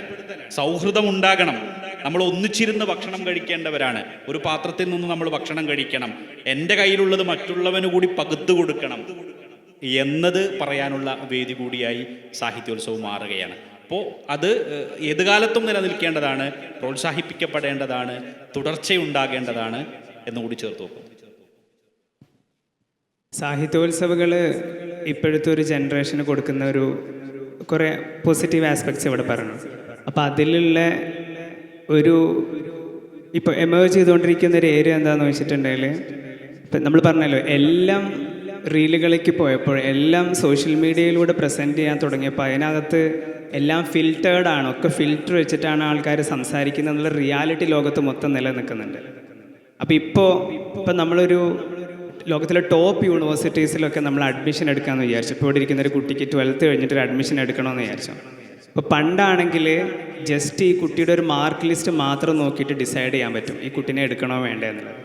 പക്ഷെ ഇപ്പോൾ നിങ്ങൾ ലോകത്തിലെ ടോപ്പ് ക്യൂസ് റാങ്കിങ്ങിൽ ഏറ്റവും ടോപ്പ് യൂണിവേഴ്സിറ്റീസ് എടുത്തു കഴിഞ്ഞാൽ അതിൻ്റെ ആപ്ലിക്കേഷൻസ് സ്റ്റാർട്ട് ചെയ്യാൻ തുടങ്ങിക്കഴിഞ്ഞാൽ നിങ്ങൾക്ക് മനസ്സിലാവും മാക്സിമം ഫിൽട്ടർ ഇല്ലാതിരിക്കാനുള്ള രീതിയിലുള്ള ക്വസ്റ്റ്യൻസാണ് അവർ ചോദിക്കുന്നത്. എന്ന് വെച്ചിട്ടുണ്ടെങ്കിൽ ഈ കുട്ടി ഈ മാർക്ക് ഷീറ്റിന് അപ്പുറത്തേക്ക് ഈ കുട്ടി എന്തൊക്കെയാണെന്നുള്ളത് അവർ വ്യക്തമായിട്ട് വിലയിരുത്തുന്ന രീതിയിലാണ് ഇപ്പം മാറിക്കൊണ്ടിരിക്കുന്നത്. ഇപ്പം ഏറ്റവും ഒരു സിമ്പിൾ ഉദാഹരണം പറയുകയാണെങ്കിൽ അതിലാണ് ഈ എക്സ്ട്രാ കരിക്കുലർ ആക്ടിവിറ്റീസ് വരുന്നത്, ഈ കോ കരിക്കുലർ ആക്ടിവിറ്റീസ് പറയുന്നത്. ഒരു കുട്ടി അവൻ്റെ പഠനത്തിനപ്പുറത്തേക്ക്, ക്ലാസ് റൂമിനപ്പുറത്തേക്ക് അവൻ എന്തൊക്കെയാണ്, കാരണം അതാണ് അവൻ്റെ ഭാവി തീരുമാനിക്കുന്നത്. ലോകത്തിൽ ഇപ്പോൾ ഒരു സിമ്പിൾ ഉദാഹരണം പറയുകയാണെങ്കിൽ ഇപ്പം നിങ്ങൾ ഹാർവാർഡ് സ്കൂൾ പലരും കിട്ടുന്നുണ്ടാവും, ഹാർവാർഡ് യൂണിവേഴ്സിറ്റി. അവിടെ പഠിക്കുന്ന മക്കളെ നോക്കുകയാണെങ്കിൽ ചിലപ്പം അവിടെ പഠിക്കുന്ന എല്ലാ മക്കളൊന്നും ഭയങ്കര സ്കോറുള്ള ആൾക്കാരൊന്നും ആയിരിക്കില്ല. അവർ SAT സ്കോർ നല്ലതായിരിക്കില്ല, മാർക്ക് നല്ലതായിരിക്കില്ല. പക്ഷേ അവർക്ക് അവിടെ അഡ്മിഷൻ കിട്ടുന്നതിനകത്ത് ഉള്ളൊരു വലിയ റീസൺ എന്താണെന്ന് ചോദിച്ചിട്ടുണ്ടെങ്കിൽ ഇപ്പോഴത്തെ യൂണിവേഴ്സിറ്റികൾ ഈ കുട്ടികളെ മാക്സിമം ഒരു ഫിൽറ്റർ ഒഴിവാക്കിയിട്ട് ഇവർക്ക് വേറെ എന്താ സ്കിൽ സെറ്റ് ഉണ്ട് എന്നുള്ള എന്തൊക്കെ സ്കിൽ സെറ്റ് ഉണ്ട് എന്നുള്ളത് ഐഡൻറ്റിഫൈ എന്നുള്ളതിൻ്റെ ഒരു റിയാലിറ്റിയാണ് അത്. ഇപ്പോൾ ഉദാഹരണം പറയുകയാണെങ്കിൽ ഇവിടുത്തെ ഏറ്റവും റിച്ചസ്റ്റ് പേഴ്സൺ ആയിട്ടുള്ള ഒരാൾ, അയാൾ ഭയങ്കര ബിസിനസ്സുകാരനാണ്. അപ്പോൾ അയാളുടെ മോൻ ഇപ്പോൾ അവിടേക്ക് ആപ്ലിക്കേഷൻ കൊടുക്കുകയാണെങ്കിൽ ഈ കുട്ടിക്ക് മാർക്കില്ലെങ്കിൽ പോലും ആ കുട്ടിക്ക് അവിടെ അഡ്മിഷൻ കിട്ടും എന്നുള്ളതാണ് റിയാലിറ്റി. കാരണം എന്താണെന്ന് ചോദിച്ചിട്ടുണ്ടെങ്കിൽ ഈ കുട്ടിയുടെ അവിടെ മാർക്കിനേക്കാൾ ഇമ്പോർട്ടൻസ് ആണ് അവന് ബിസിനസ് ചെയ്യാനുള്ള സ്കില്ലുണ്ട് എന്നുള്ളത്. അവൻ അൾട്ടിമേറ്റ്ലി ആ ബിസിനസ്സിൻ്റെ അധിപനായിട്ട് മാറും, ലീഡറായിട്ട് മാറും എന്നുള്ളത് ഈ യൂണിവേഴ്സിറ്റിക്ക് ഐഡൻറ്റിഫൈ ചെയ്യാൻ പറ്റുന്നുണ്ട്. അപ്പോൾ ആ രീതിയിൽ ഒരു കുട്ടി നന്നായിട്ട് കളിക്കുമെങ്കിൽ ആ കുട്ടിക്ക് സ്പോർട്സിൽ അല്ലെങ്കിൽ ഫിസിക്കൽ എഡ്യൂക്കേഷനിലൊന്നും നല്ല മാർക്കുണ്ട്, എല്ലാ കോമ്പറ്റീഷനിലും പങ്കെടുത്ത കുട്ടിയാണെങ്കിൽ ആ കുട്ടിയുടെ മാർക്ക് വെച്ച് ആ കുട്ടി അപ്ലൈ ചെയ്യുന്ന സമയത്ത് തന്നെ ആ കുട്ടിയുടെ എക്സ്ട്രാ കരിക്കുലർ ആയിട്ടുള്ള ഒരു സ്പോർട്സ് എന്നുള്ള സ്കില്ലിനും കൂടെ അവർ പരിഗണിക്കുന്നില്ല. കാരണം ഈ യൂണിവേഴ്സിറ്റിക്ക് അറിയാൻ പറ്റും ഇവൻ്റെ മാർക്കിനേക്കാണ് അപ്പുറത്തേക്ക്, ഇവൻ്റെ ക്ലാസ് റൂമിലെ പെർഫോമൻസിനേക്കാണ് അപ്പുറത്തേക്ക് ഇവൻ കളിച്ച് എവിടെയെങ്കിലും എത്തും എന്നുള്ളത്. അപ്പോൾ അത് ആ സ്കിൽ സെറ്റിനെ ഐഡൻറ്റിഫൈ ചെയ്യാൻ പറ്റുക എന്നുള്ളതാണ് ഇപ്പോഴത്തെ യൂണിവേഴ്സിറ്റികളുടെയും സ്കൂളുകളുടെയൊക്കെ ഏറ്റവും വലിയ സ്കില്ല്. നിങ്ങൾ മാർക്ക് മാത്രമല്ല ഇപ്പോൾ ആരും നോക്കുന്നത്, ഈ കുട്ടീനെ കൊണ്ട് എന്തിനു പറ്റും. അപ്പോൾ എന്തിനു പറ്റും എന്ന് അറിയണമെന്നുണ്ടെങ്കിൽ അവന് എന്തെല്ലാം കഴിവുകളുണ്ട് നമുക്കറിയാൻ പറ്റണം. അപ്പോൾ ആ കഴിവുകൾ നമുക്ക് പ്രകടിപ്പിക്കാനും അതിനെ ട്രെയിൻ ചെയ്യാനുള്ള സോണുകളാണ് അല്ലെങ്കിൽ സ്പേസുകളായിട്ടാണ് നമ്മൾ സാഹിത്യോത്സവനെ കണ്ടിരിക്കുന്നത് എന്നുള്ളതാണ്. ഇപ്പോൾ ഈ അടുത്തൊരു കുട്ടി അപ്ലൈ ചെയ്യുന്ന സമയത്ത് ആ കുട്ടിയോട് യൂണിവേഴ്സിറ്റി ആപ്ലിക്കേഷൻ ചോദിച്ചൊരു ചോദ്യമാണ്, നിങ്ങൾ നിങ്ങളുടെ ഫ്യൂച്ചർ റൂംമേറ്റിന് ഒരു ലെറ്റർ എഴുതണം. +2 കുട്ടിനോടാണ് ചോദിക്കുന്നത്. അപ്പോൾ ലെസ്റ്ററിലാണ് അപ്ലൈ ചെയ്യുന്നത്, ലെസ്റ്റർ യൂണിവേഴ്സിറ്റിയിൽ. അപ്പോൾ കുട്ടിയോട് പറയാണ്, നിങ്ങൾക്ക് അഡ്മിഷൻ കിട്ടും, കിട്ടിക്കഴിഞ്ഞാൽ നിങ്ങൾക്കൊരു ഫ്രണ്ട് ഉണ്ടാവും നിങ്ങളുടെ റൂമിൽ, ആ കുട്ടിക്ക് നിങ്ങൾ ഇപ്പോഴേ ഒരു ലെറ്റർ എഴുതണം അപ്ലിക്കേഷൻ്റെ സമയത്തിന്. അപ്പോൾ അവരെന്താ നോക്കുന്നത് വെച്ചിട്ടുണ്ടെങ്കിൽ ഈ അപ്ലൈ ചെയ്യുന്ന കുട്ടിക്ക് ആ കുട്ടീനെ കുറിച്ച് എന്തോരം അറിയാം, ആ കുട്ടിയുടെ സോഷ്യൽ ലൈഫ്, സംസാരിക്കാൻ അറിയോ, കാരണം ഒരു ഹോസ്റ്റലിൽ നിൽക്കാൻ പോകുന്ന കുട്ടിയാണ്. അപ്പോൾ സോഷ്യൽ ലൈഫിനെ കുറിച്ച് ഒരു ബോധ്യമില്ല, റീലിൽ മാത്രം ജീവിച്ച കുട്ടിയാണെങ്കിൽ ഒരിക്കലും അവിടെ സർവൈവ് ചെയ്യാൻ പറ്റുമെന്നുള്ള അവർക്കറിയാം. അപ്പോൾ അങ്ങനത്തെ കുട്ടികൾ അവർക്ക് വേണ്ട. അപ്പോൾ സോഷ്യൽ ലൈഫ് ഒരു കുട്ടിക്ക് ഉണ്ടോ എന്ന് തീരുമാനിക്കാൻ അവർക്ക് പല രീതികളുണ്ട്. അപ്പോൾ ആ അർത്ഥത്തിൽ നമുക്ക് എല്ലാം ഇമ്പോർട്ടൻ്റ് ആണ്. ഡിജിറ്റൽ ലൈഫ്, ഇപ്പോൾ വിർച്വൽ ലൈഫ് എന്ന് പറഞ്ഞാൽ ശരിക്കും നമ്മുടെ ആ ഒരു ഡിജിറ്റൽ ലൈഫിൻ്റെ ഒരു വേറെ തലം മാത്രമേ ഉള്ളൂ. നമുക്ക് നേരിട്ടുള്ള ബന്ധങ്ങൾ വേണം, നേരിട്ട് സംസാരിക്കാൻ അറിയാം, പെരുമാറാൻ അറിയണം. പക്ഷേ അതിൻ്റെ കൂടെ തന്നെ ആ ഒരു വിർച്വൽ ലൈഫിൽ നമുക്ക് പ്രസൻറ്റ് ചെയ്യാൻ അറിഞ്ഞിരിക്കുക എന്നുള്ളതും ഒരു സ്കിൽ സെറ്റാണ്. ഇപ്പോൾ അതിൻ്റെ വേറൊരു പ്രശ്നം എന്താണെന്ന് വെച്ചിട്ടുണ്ടെങ്കിൽ ഇതേ കുട്ടിയോട് അവർ എന്തുകൂടെ ചോദിക്കുന്നത് വെച്ചാൽ നിങ്ങളുടെ ഇൻസ്റ്റഗ്രാമിൻ്റെ പേജൂടെ ഷെയർ ചെയ്യാൻ പറയും, അല്ലെങ്കിൽ ലിങ്ക്ഡിൻ്റെ പേജും കൂടെ ഷെയർ ചെയ്യാൻ പറ്റും. അപ്പോൾ ഈ കുട്ടി വിർച്വൽ വേൾഡിൽ എങ്ങനെയാണ്, ഈ കുട്ടി സ്കൂളിൽ എങ്ങനെയാണ്, ഈ കുട്ടി സ്കൂളിൻ്റെ പുറത്ത് എങ്ങനെയാണ്, ഇനി ഇതൊക്കെ കഴിഞ്ഞ് അവർ ചെയ്യുന്നൊരു ഭാഗമുണ്ട് റെഫറൻസ് എന്നുള്ള. റെഫറൻസ് എന്ന് പറഞ്ഞു കഴിഞ്ഞാൽ ഈ കുട്ടീനെ നന്നായി അറിഞ്ഞിരിക്കുന്ന ഒരു 3 ടീച്ചേഴ്സിൻ്റെ ലെറ്റർ വേണം അവർക്ക്. അപ്പോൾ നിങ്ങൾ ചോദിക്കും, ഇപ്പോൾ ഞാനിപ്പോൾ ആ കുട്ടി ടീച്ചറാണെങ്കിൽ ആ കുട്ടിക്ക് അഡ്മിഷൻ കിട്ടാൻ വേണ്ടിയിട്ട് എനിക്ക് തോന്നുകയാണ് ഈ കുട്ടി ഭയങ്കര അടിപൊളിയാണ്, നല്ല മാർക്കാണ്, നിങ്ങൾ എന്തായാലും കൊടുത്തിരിക്കണം, നിങ്ങൾക്ക് അല്ലെങ്കിൽ മിസ്സായി. എനിക്കങ്ങനെ എഴുതാൻ പറ്റില്ല. കാരണം ആ കുട്ടീനെ അവരെടുത്ത് ഞാൻ പറഞ്ഞ രീതിയിലല്ല ആ കുട്ടി, അല്ലെങ്കിൽ പിന്നെ എൻ്റെ സ്കൂളിൽ നിന്ന് അവർ ആർക്കും അഡ്മിഷൻ കൊടുക്കില്ല. എൻ്റെ സ്കൂളിൽ നിന്ന് മാത്രം എന്നുള്ളതല്ല, ഇപ്പോൾ ആ കോമൺ പോർട്ടലിൽ ഞങ്ങളുടെ സ്കൂളിൽ നിന്നുള്ള ഒരു ലെറ്റർ അവർ സ്വീകരിക്കില്ല, എല്ലാം ഫേക്കായിട്ട് മാറും. അപ്പോൾ എനിക്കൊരു കുട്ടീനെ അറിയുന്നുണ്ടെങ്കിൽ ഞാൻ ആ കുട്ടീനെ കുറിച്ച് 100% ട്രൂത്തേ പറയുള്ളൂ. ആ കുട്ടി ക്ലാസ്സിൽ ഇങ്ങനെയാണ്, ക്ലാസ് റൂമിൻ്റെ പുറത്ത് ഇങ്ങനെയാണ്, കുട്ടിയുടെ ബിഹേവിയർ ഇതാണ്, ഉപ്പാടെ അടുത്ത് ഇങ്ങനെയാണ്, ഉമ്മാടെ അടുത്ത്, ഇതെല്ലാം അവർ ഡീറ്റെയിൽ ആയിട്ട് ചോദിക്കും, ഡിസിപ്ലിൻ ആസ്പെക്റ്റൊക്കെ. അപ്പോൾ ഇത് 2-3 ആളടുത്തു നിന്ന് ഒരേപോലെ റെഫറൻസും കൂടെ കിട്ടിക്കഴിഞ്ഞാലേ ഉള്ളൂ ഇവർക്ക് അഡ്മിഷൻ കൊടുക്കുള്ളൂ എന്നുള്ളത്. അപ്പോൾ ഈ ഫിൽറ്ററുകൾ ഒഴിവാക്കി ഒരാളെ തീരുമാനിക്കുക എന്നുള്ളത് ഇപ്പോഴത്തെ കാലത്തെ ഏറ്റവും ഇമ്പോർട്ടൻ്റ് ആയിട്ടുള്ള ഒരു ആസ്പെക്റ്റ് ആയിട്ട് മാറിയിട്ടുണ്ട്. കാരണം നമ്മളൊക്കെ ഇപ്പോൾ അങ്ങനെയാണ്, ഒരു ന്യൂസ് കിട്ടിയ ഫേക്ക് ആണോ എന്ന് ആയിരിക്കും 10 വട്ടം, അത് ഫേക്ക് ആണോ, ഒരു ഫോട്ടോ കിട്ടിയ AI ആണോ, ഭയങ്കര കൺഫ്യൂസ്ഡ് ആണ്. അപ്പോൾ ഈ റിയൽ സാധനങ്ങൾക്ക് ഭയങ്കര പ്രസക്തി കൂടുന്നില്ലാണ്. ഇപ്പോൾ സോഷ്യൽ മീഡിയയിൽ തന്നെ നിങ്ങൾ നോക്കിക്കഴിഞ്ഞാൽ കാണാൻ പറ്റും ഈ നാച്ചുറൽ ആയിട്ടുള്ള സാധനങ്ങൾക്ക് ഭയങ്കര റീച്ച്. അപ്പോൾ അല്ലേ, ആൾക്കാർ ഫേക്ക് ചെയ്ത് അഭിനയിച്ച് വരുന്നതിനേക്കാൾ റീച്ച് കിട്ടുന്നത് നിങ്ങൾ നാച്ചുറലി ഒരു സാധനം ചെയ്താൽ, അല്ലെങ്കിൽ എഡിറ്റ് ചെയ്യാതൊരു വീഡിയോ ഇട്ട് നോക്ക്, അതിന് കൂടുതൽ റീച്ച് ഉണ്ട്. കാരണം ആൾക്കാർ കൂടുതൽ ഒതൻറ്റിക് ആയിട്ടുള്ള ഏറ്റവും ട്രൂത്ത്ഫുൾ ആയിട്ടുള്ള കണ്ടന്റുകൾ കൺസ്യൂം ചെയ്യുന്നുള്ളതാണ് ഒരു യാഥാർത്ഥ്യം. ഇനിയിപ്പോൾ AI വന്നു, AI ത്രൂ നിങ്ങൾക്ക് വീഡിയോ ജനറേറ്റ് ചെയ്യാം, ഫോട്ടോ ജനറേറ്റ് ചെയ്യാം, റീൽ ഉണ്ടാക്കാം, സിനിമ ഉണ്ടാക്കാം, എന്തും ഉണ്ടാക്കാം. പക്ഷേ അൾട്ടിമേറ്റ്ലി മനുഷ്യൻ ഇങ്ങനെ നോക്കും ഇതിനകത്ത് സത്യം എന്താണ്. അപ്പോൾ ആ ട്രൂത്ത് കണ്ടെത്താനുള്ള, സത്യം കണ്ടെത്താനുള്ള ഒരു ക്യൂരിയോസിറ്റി മനുഷ്യൻ്റെ അകത്തുണ്ടാവും. അതിനുള്ള ടൂളുകളും മനുഷ്യൻ എല്ലാ കാലത്തും കണ്ടെത്തും. അപ്പോൾ ഈ 100 കണക്കിന് കണ്ടന്റുകൾ കയ്യിൽ നിന്നും സത്യം എന്താണെന്ന് തിരിച്ചറിയാനുള്ള സ്കിൽ സെറ്റ് ഉള്ളവനായിരിക്കും അൾട്ടിമേറ്റ്ലി വിജയിക്കുക. പക്ഷേ അങ്ങനത്തെ സ്കിൽ സെറ്റുകളുള്ള മനുഷ്യന്മാർ ലോകത്ത് എല്ലാ കാലത്തും ഉണ്ടാവും. അപ്പോൾ ആ ട്രൂത്ത്ഫുള്ളായിട്ട് നിൽക്കുന്ന ആൾക്കാർക്ക് എല്ലാ കാലത്തും പ്രസക്തി ഉണ്ടാവും എന്നുള്ളതാണ് ഞാൻ കൺക്ലൂഡിംഗ് ആയിട്ടൊരു പോയിൻ്റായിട്ട് വെക്കുന്നത്. അല്ലാണ്ട് നിങ്ങൾ ഫേക്കായിട്ട് നിങ്ങൾ സോഷ്യൽ മീഡിയയിൽ കാണിക്കുന്ന കാര്യങ്ങൾ മാത്രമല്ല. ഒരു ഉദാഹരണം പറഞ്ഞിട്ട് അവസാനിക്കും. പണ്ട് നമ്മൾ CV എഴുതുമ്പോൾ, ഇപ്പോൾ ഞങ്ങളൊക്കെ സമയത്ത് CV എഴുതുമ്പോൾ നമ്മൾ എന്ത് ചെയ്യാന്ന് വെച്ചാൽ, CV പലർക്കും തിരിയുന്ന മനസ്സിലാക്കുന്നത് ജോബിന് വേണ്ടി നമ്മൾ കൊടുക്കുന്നൊരു പേപ്പർ. അപ്പോൾ അതിനകത്ത് നമ്മൾ പലതും എഴുതിയേക്കും. ഞാൻ ഭയങ്കര എന്തൂസിയാസ്റ്റിക് ആണ്, ഹാർഡ് വർക്കിംഗ് ആണ്, വെൽ പെർഫോമിംഗ് ആണ്, നമ്മൾ തന്നെ എഴുതിയേക്കും നമ്മളെ കുറിച്ചിട്ട്. എന്നിട്ട് നമ്മൾ കുറേ സ്കിൽ സെറ്റും അതിനെത്തിട്ട് ഈ സാധനം അങ്ങോട്ട് കൊടുക്കും, അവർ നോക്കും, അവർ നമ്മളെടുക്കും. പക്ഷെ ഇപ്പം അങ്ങനെ അല്ല എന്നുള്ളതാണ്. നിങ്ങൾ അതിൻ്റെ അകത്ത് എഴുതി വെച്ചത് ആരും നോക്കാൻ പോകുന്നില്ല. നിങ്ങൾക്ക് എന്ത് എഴുതി വെക്കാം, എഴുതി വെച്ചതെന്ന് ആരും കുറ്റം പറയില്ല. പക്ഷെ അൾട്ടിമേറ്റ്ലി ഒരാൾ അതിനകത്ത് എഴുതി വെച്ചു എന്ത്, ഞാൻ ഭയങ്കര ഹാർഡ് വർക്കിംഗ് ആണ്. ഇത് ഇപ്പുറത്ത് വന്ന് നോക്കിയാൽ മാർക്ക് നോക്കുമ്പോൾ ചിലപ്പോൾ 60% ആയിരിക്കും. അപ്പോൾ അപ്പുറത്ത് ഹാർഡ് വർക്കിംഗ് ഉള്ള ഒരാൾക്ക് ഒരിക്കലും ഇവിടെ 60% കിട്ടില്ല എന്നുള്ളത് യാഥാർത്ഥ്യമാണ്. അല്ലെങ്കിൽ പറഞ്ഞിട്ടാണ് ഞാൻ ഭയങ്കര പങ്ക്ച്വലാണ്. അപ്പോൾ അവൻ്റെ സ്കൂളിൽ ചോദിച്ചിട്ട് അവൻ്റെ കൗൺസിലിംഗ് റിപ്പോർട്ട് അല്ലെങ്കിൽ അഡ്മിഷൻ റിപ്പോർട്ട് എടുത്തു കഴിഞ്ഞാൽ മനസ്സിലായി ഈ കുട്ടി എത്ര ക്ലാസ് അറ്റൻഡ് ചെയ്തിട്ടുണ്ട് എന്നുള്ളത്. അപ്പോൾ ആകെ 100-ൽ 50 ക്ലാസ് അറ്റൻഡ് ചെയ്ത കുട്ടി വന്നിട്ട് പറയുന്നത് ഞാൻ പങ്ക്ച്വലാണ്. അപ്പോൾ ഇതെല്ലാം ക്രോസ് വെരിഫൈ ചെയ്യാനുള്ള സോഴ്സുകൾ ഇപ്പോൾ ഉണ്ട്. ഇപ്പോൾ ലിങ്ക്ഡിൻ എന്നുള്ള പേജ് എത്ര പേർക്ക് അറിയുമെന്ന് എനിക്കറിയില്ല. അപ്പോൾ ലിങ്ക്ഡിൻ്റെ ഏറ്റവും വലിയ പ്രത്യേകത എന്താണെന്ന് വെച്ചാൽ അതിൻ്റെ അകത്തൊന്നും ആർക്കും തള്ളാം ഓരോരുത്തരെ കുറിച്ച്. ഞാൻ അടിപൊളിയാണ്, ഞാൻ അടിപൊളി ഫോട്ടോഗ്രാഫറാണ്, ഞാൻ അത് ചെയ്യും, ഞാനിത് ചെയ്യും, എന്തും നിങ്ങൾക്ക് പറയാം. പക്ഷെ അതാരും കേൾക്കാൻ പോകുന്നില്ല. മറിച്ച് അതിനകത്ത് എൻഡോസ് എന്നുള്ളൊരു ഓപ്ഷൻ ഉണ്ട്. എൻഡോസ് എന്ന് പറഞ്ഞാൽ ഇപ്പോൾ ഇവരെഴുതി എന്ത് കഴിഞ്ഞാൽ ഇവരൊരു അടിപൊളി ഫോട്ടോഗ്രാഫറാണെന്നില്ല. അപ്പോൾ ഇയാളുടെ ഫോട്ടോഗ്രാഫി കണ്ട് ഇയാളൊരു അടിപൊളി ഫോട്ടോഗ്രാഫറാണെന്ന് മനസ്സിലാക്കിയവർ മാത്രം വന്നിട്ട് അതിനകത്ത് എൻഡോസ് ചെയ്യുള്ളൂ ഇയാളൊരു ഗുഡ് ഫോട്ടോഗ്രാഫറാണെന്നില്ല. ഇനിയിപ്പോൾ നിങ്ങൾ ചോദിക്കും ഒരു 100 ഫ്രണ്ട്സിനെ കൂട്ടിയിട്ട് അവരെ കൊണ്ടൊക്കെ എൻഡോസ് ചെയ്ത് വെച്ചാൽ പോരെയെന്ന്. അവരെങ്ങനെ ഫേക്കായിട്ട് എൻഡോസ് ചെയ്തിട്ടുണ്ടെങ്കിൽ ലിങ്ക്ഡിൻ അവരെന്ത് ചെയ്യും, അവരുടെ എൻഡോസ്മെൻറ്റിന് ഒരു വാല്യൂ കൊടുക്കില്ല എന്നുള്ളതാണ്. അപ്പോൾ എല്ലാത്തിനും ഫിൽറ്ററുകൾക്ക് പുറത്ത് വന്ന് എങ്ങനെ അതിനകത്തുള്ള സത്യത്തിനെ പിടിച്ചെടുക്കാൻ പറ്റും എന്നുള്ളത് ടെക്നോളജി എങ്ങനെ വളർന്നു കഴിഞ്ഞാലും വേറൊരു സൈഡിൽ ടെക്നോളജി അതിൻ്റെ സൊല്യൂഷൻസും കണ്ടെത്തും. അതായത് രണ്ടും പഠിക്കുന്നവരായിരിക്കും ലോകത്ത് എപ്പോഴും സർവൈവ് ചെയ്യാന്നുള്ളൊരു കാര്യം കൂടെ ഞാൻ മുന്നോട്ട്. പറഞ്ഞു വെച്ച ഒരു ആശയം എന്ന് പറയുന്നത് നമ്മൾ സാഹിത്യോത്സവങ്ങൾ കുറച്ചുകൂടി സത്യസന്ധമായി കുറച്ചും കൂടെ ഒരുപാട് കഴിവുകൾ നേടി സമൂഹത്തിൻ്റെ ലീഡേഴ്സായി വരാവുന്ന കുട്ടികളെ വാർത്തെടുക്കുന്നു എന്നുള്ളതാണ്. അപ്പോൾ നമുക്ക് ഈ ചർച്ചയുടെ മറ്റൊരു വശത്തേക്ക് പോകുമ്പോൾ 1924 പിന്നെ കോഴിക്കോട് നിന്നൊരു പത്രം ഇറങ്ങുന്നുണ്ട്, അൽ അമീൻ എന്ന് പറഞ്ഞിട്ട്. അതിൻ്റെ അടിയിൽ അബ്ദുറഹ്മാൻ സാഹിബ് എഴുതി വെക്കുന്നൊരു വാചകം, നിങ്ങൾ സത്യത്തിൻ്റെ സാക്ഷിയാവുക, അത് നിങ്ങൾക്കും നിങ്ങളുടെ കുടുംബത്തിനും പ്രശ്നം ഉണ്ടാക്കുന്നതാണെങ്കിൽ പോലും എന്നാണ്. അപ്പോൾ ശരിക്കും അത് തീർച്ചയായും അത് ഖുർആനിൽ നിന്ന് കിട്ടുന്ന ഒരു വചനമാണ് അദ്ദേഹത്തിന്.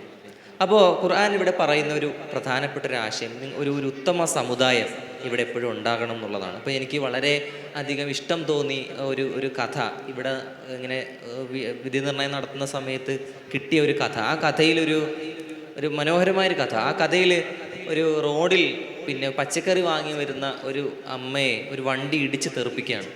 അങ്ങനെ ഇടിച്ച് തെറിപ്പിക്കുന്ന സമയത്ത് ആ അമ്മ പിന്നെ ഇങ്ങനെ കിടക്കുമ്പോൾ കുറേ പേര് റീലുമായിട്ടൊക്കെ വരുന്നു. അപ്പോൾ ഒരു പാൽക്കാരൻ ഓടി വന്നിട്ട് അമ്മേ എന്ന് വിളിച്ചുകൊണ്ട് ഇങ്ങനെ അവരെ ഇങ്ങനെ എഴുന്നേൽപ്പിക്കാൻ ശ്രമിക്കുമ്പോൾ ആ അമ്മ ഇങ്ങനെ അമ്മയുടെ ചിന്തയിൽ ഈ വിളി കേട്ടിട്ട് എത്ര നാളായി.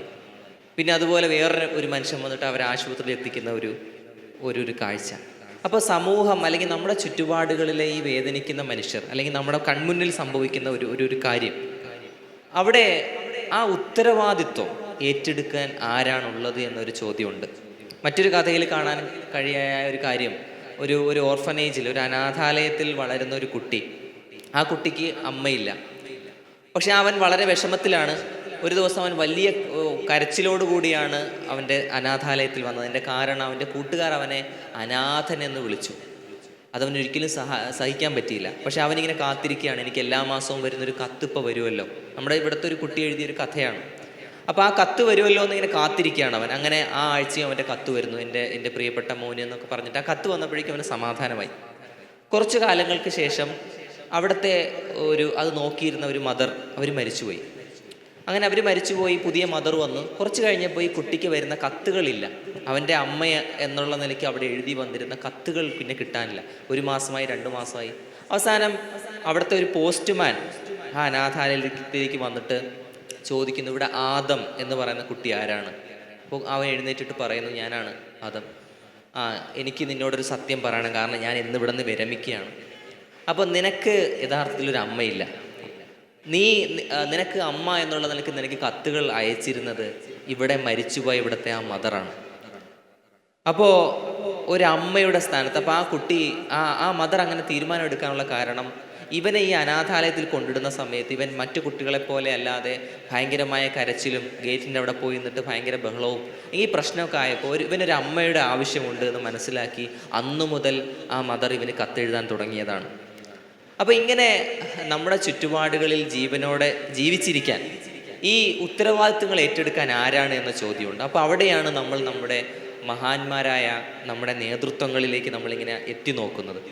നമ്മളിങ്ങനെ തേനു മുസ്ലിയാരെ വായിക്കുന്ന സമയത്ത് തേനു മുസ്ലിയാർ അങ്ങാടിയിൽ നിന്ന് ഇതെല്ലാവർക്കും അറിയുന്ന ഒരു ചരിത്രമാണ് അല്ലേ. സഞ്ചിയുമായിട്ട് പോകുമ്പോൾ ഇടയ്ക്കൊരു മരച്ചുവട്ടിലിരിക്കും. പിന്നെ അവിടെ നിന്ന് വീട്ടിൽ പോകുമ്പോൾ സഞ്ചിയിൽ കുറേ ഉറുമ്പുകളെ കാണും. ആ ഉറുമ്പുകൾ എവിടെ നിന്ന് വന്നു? അത് ഞാൻ ഇരുന്ന മരച്ചുവട്ടിൽ നിന്ന് കയറിയ ഉറുമ്പുകളാണ്. ഈ ഉറുമ്പുകളുടെ ഉപ്പയും ഉമ്മയും സഹോദരങ്ങളും ഒക്കെ അവിടെയായിരിക്കും.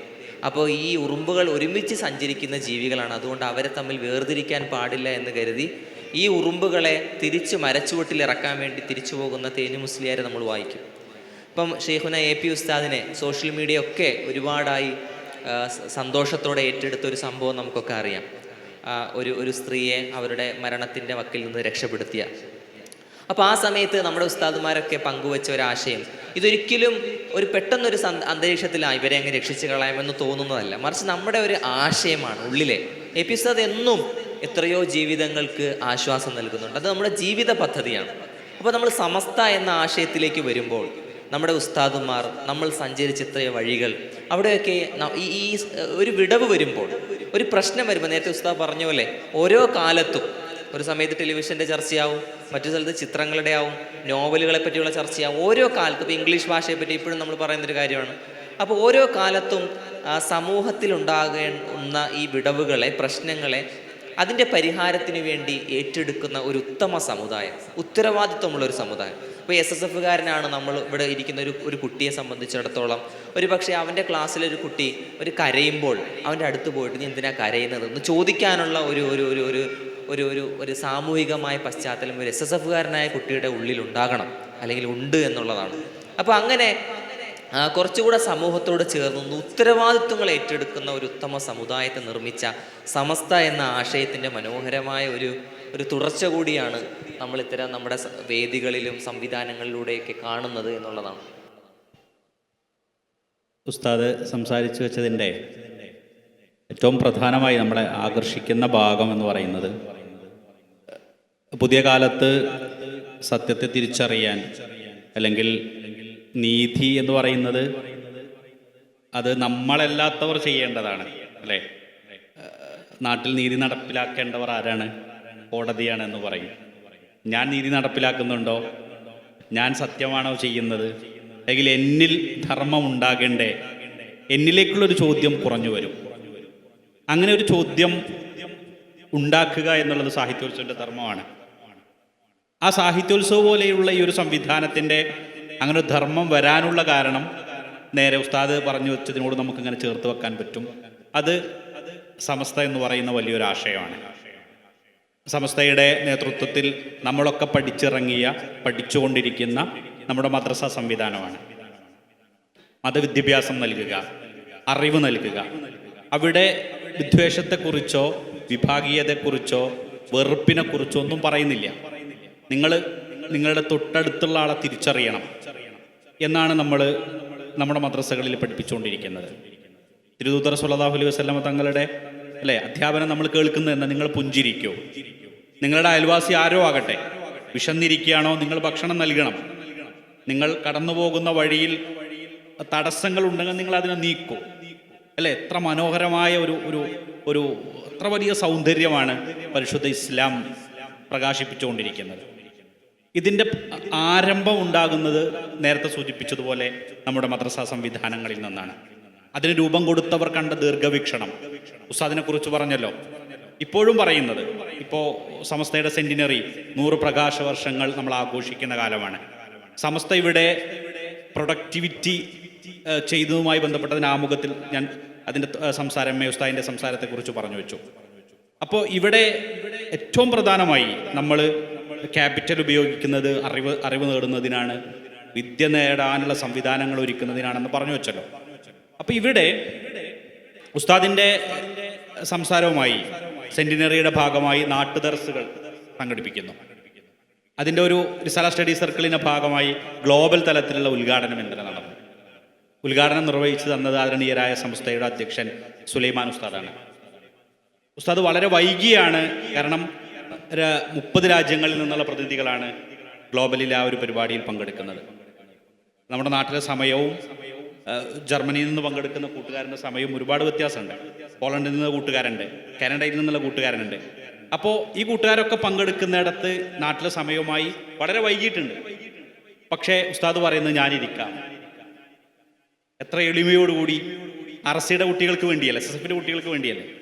അവർ ഇവിടുത്തെ സമയം കൂടിയല്ല, അവർ പഠിക്കുന്നതിന് വേണ്ടിയും ജോലി ചെയ്യുന്നതിന് വേണ്ടി പോയവരാണ്. അവരുടെ കൂടെ ഇരിക്കുന്നതിന് എനിക്ക് സന്ദേശമുള്ളൂ, വളരെ സന്തോഷമേ ഉള്ളൂ. അവർക്ക് വേണ്ട സന്ദേശങ്ങൾ കൈമാറാൻ, അവർക്ക് ദർസ് എടുത്തു കൊടുക്കാൻ ഏത് സമയം വൈകിയാലും ഞാൻ തയ്യാറാണെന്ന് എളിമയോടുകൂടിയുള്ള സംസാരം.